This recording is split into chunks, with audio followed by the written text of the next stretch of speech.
Death Battle has had some unbelievably fantastic season finales that managed to end almost every single season not just on a high note, but on some of the highest notes of the entire show.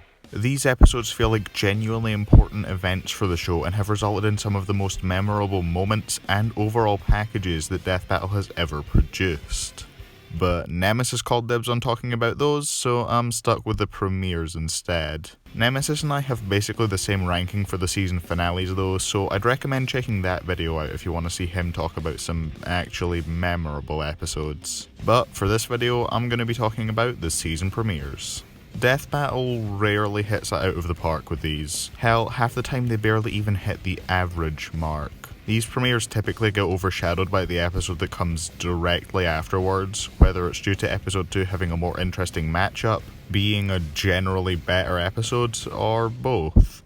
But there are still some pretty great ones, so I'm going to rank and review each of them. Also, I feel I need to specify this more than in any other video I've ever made. These are not ranked objectively, only by my personal enjoyment. I need to specify this here more than any other video I've made because in a vacuum, my last place pick isn't necessarily the worst. So let's not drag this out much longer and get straight into what the weakest of the bunch is, in my eyes at least. We had a musical showdown between the two vigilantes, Batman and the Black Panther. God, Batman vs. Black Panther is so boring. The entire fight feels so slow and stiff, with the only parts that stick out to me being the weak death and the part in the middle where they just stop to fight zoo animals for some reason. I guess I can appreciate that it takes advantage of its set piece, but it only does that in a way that distracts from the fight.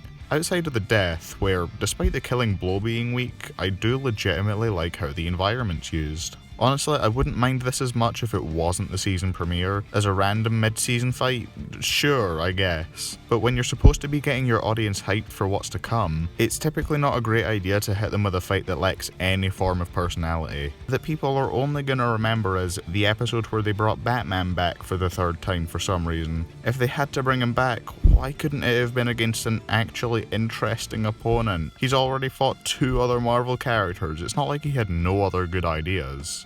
Also, there's the line about Batman not being able to overcome the vibranium suit because he wouldn't use a gun, and that's genuinely one of the worst arguments they've ever written. This might actually be worse than the Luigi large radish thing. Talking about this episode puts me to sleep. I'm just gonna move on to the next entry now.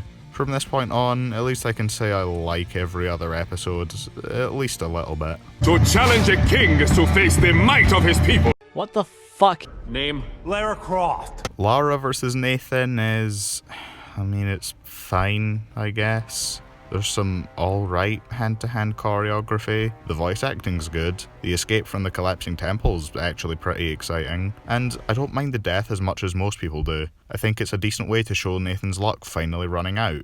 But there is some real dumb stuff in this one. Lara could have easily killed Nathan at multiple points. She could have shot him right here, but she lets him get his rifle out for some reason. She could have put an arrow in him right here, but gives what I can only assume is meant to be a quirky one-liner before just bailing entirely without doing anything. What does she even mean by, "Sorry, have to do what I have to do"? He is not actively going out of his way to attack or chase her down at any point in this fight. Lara calls Nathan out for shooting the Yandere Dev Chalice, even though with the direction it fell, she would have had to be the one who shot it. Nathan ends the battle by trying to run away. Yeah, okay, sure, I'm sure plenty of people thought that the battle was going to end with Nathan flying away and both of them living happily ever after. This match hardly stands out to me, which is disappointing considering how much the next 3 episodes stand out in comparison. One for having a really unique aesthetic, one for being one of the best episodes they've ever done, and one for being so ungodly awful that I hate it with every fibre of my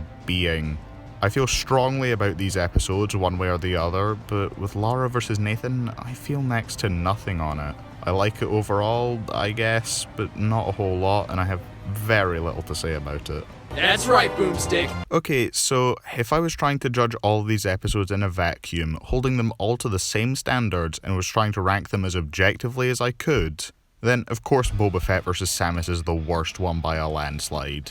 Lara vs. Nathan and Batman vs. Black Panther would have been phenomenal if they were released as they are as the first episode back in 2010, before versus animations had really taken off. And on the flip side, if Fett vs. Samus was released as it is as the premiere for Season 4 or 5, then it would be an embarrassing, unprecedented failure for the show. But I don't hold Season 1 to the same standards as Season 2 onwards, and this applies especially to the earliest episodes. Samus vs. Fett was Ben's first project for the show, so it's entirely reasonable for it to not be that great. Unlike Lara vs. Nathan, where Torian had previously given us episodes like Snake vs. Sam, Tony vs. Lex, Hulk vs. Doomsday, Deadpool vs. Deathstroke, Godzilla vs. Gamera, Pokemon vs. Digimon, and so on and so forth. That being said, yeah, Boba Fett vs. Samus has aged really badly. Wiz and Boomstick sound like the same person in the analysis.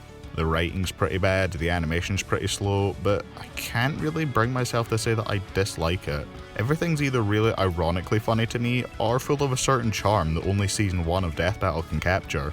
The animation is super short, and the health bars weren't a great addition. I'm glad they got rid of those early on, which is about the only good decision made in Rogue vs. Wonder Woman. Fett and Samus trade abilities back and forth in a way that mostly feels natural. I like the scene where Samus chases Fett through the sky, and the death is alright, even if it is weird that Fett's head doesn't get blown up or shattered for some reason. Honestly, I have no clue what I can even say about this episode. I like it, but I'm not about to lie to you and tell you it's actually good. It's not that exciting or well written, it's just a fun way to kill 7 minutes. Also, Wiz says "that's right, Boomstick" twice, so by default this couldn't get last place. The water's going down, it's going down! Aquaman vs. Namor is pretty good. I really like the setup. Apparently it's very much in character for Namor to throw a hissy fit because he got splashed, so that's even better. The sound design's pretty great. I love how everything is muffled underwater. I wish the track followed suit, but oh well.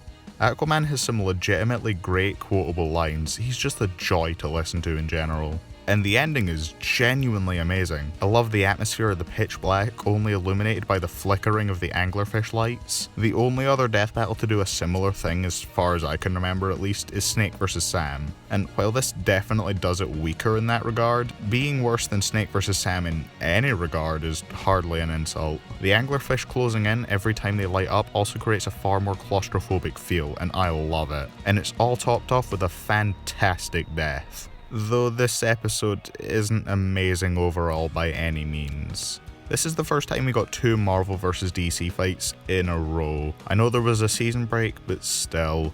This episode is actually way better than Thanos vs. Darkseid though, and I'm not sure how to feel about that. Side note, people thought that the teaser for Season 6 returning with a splash was an indicator to Inkling vs. The Blob, which I would have loved. But I was the only person I knew that was predicting this match instead. Back then it was because it was a much more highly requested match. But if this happened nowadays, I'd imagine it would be because they've made me cynical about the chances of ever getting an interesting matchup ever again. Oh right, I'm meant to actually be talking about Aquaman vs. Namor right now. I'm not that into Namor's dialogue or his voice performance. None of his deliveries really sold me, and his lines are the only big issues I have with the climax of the fight. None of the action's that interesting or memorable either. None of it's bad, but very little stuck with me. Same goes for the track. It's a pretty good episode overall, but not that good. And if I ever do re-rank Season 6, then it'll be a lot lower down than it was the first time around. You would mount that poor pussy. He-Man vs. Lion-O is a pretty great episode. That being said, everyone praises this like it's the greatest Sprite episode ever, which I very much don't agree with. There is some jank, and some parts of the animation do look off to me. He-Man's surrounded by a cloud of smoke, so he takes a massive breath before he blows it away and somehow doesn't take any of it in. Battle Cat throws He-Man off without even moving. Lion-O blasts He-Man into the distance, and then for some reason he's surprised that he isn't directly in front of him for him to finish off. And the death, while a great way to show He-Man's amazing edge and strength, is kinda boring honestly. He-Man just kinda stands on Lion-O to take him out, then there's an admittedly really tense shot of him powering through this laser, but then he just kinda holds up the Eye of Thundera and it shatters and that's it. So yeah, I have a good amount of issues that stop me from loving this quite as much as everyone else, but that said, I do still really love this episode. These characters' personalities interact in such a fun way. It all feels like it comes straight from an 80s cartoon and leads to a lot of great interactions. I love seeing Lion-O throw out all these different weapons only for He-Man to get through them all with sheer brute strength. The music is great and the He-Man theme helps to sell every time He-Man does something cool. And unlike a certain other episode to feature a He-Man character, He-Man actually does get to show off a ridiculous feat of strength. Yeah, it's nowhere near what he can actually do, but I wasn't expecting them to take this fight into space. That would have been weird. Plus, at this point in the show, throwing a mountain was about as over the top as Death Battle was going to let you get, unless you were a Dragon Ball character. There's just a lot to love here, and I can definitely see why the episode has the reputation it does. It's just not a personal favourite of mine. Season premieres usually don't reach that level for me, except for one, and I'm sure you can already guess what it is. But it's not time to cover that one quite yet. Oh, he was just miles ahead of him, don't you know? I've already talked about Miles vs. Static twice before, one of those times being very recent. So returning viewers probably already know my thoughts on it. So this segment's going to be shorter than the rest. Long story short, it's pretty great. The puppet animation is incredible. I remember seeing the preview and thinking, wow, the whole season's going to look like this? I think this is going to be the best season ever if the puppet animation stays this good. And then we got Grey vs. Esdeath, and Danny vs. Jake, and Zuko vs. Todoroki, and Krona vs. Venom, and Sanji vs. Rock. I don't have many issues with this match outside of the death, the match itself, and the debut of the Season 7 Wiz and Boomstick designs. The puppet animation is honestly just a small piece of what makes this episode so good.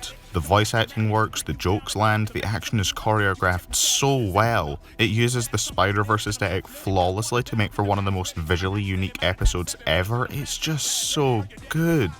I wouldn't call it an amazing episode overall, but it is still really great, and I love it a lot. Yet there's still one premiere left that I love even more.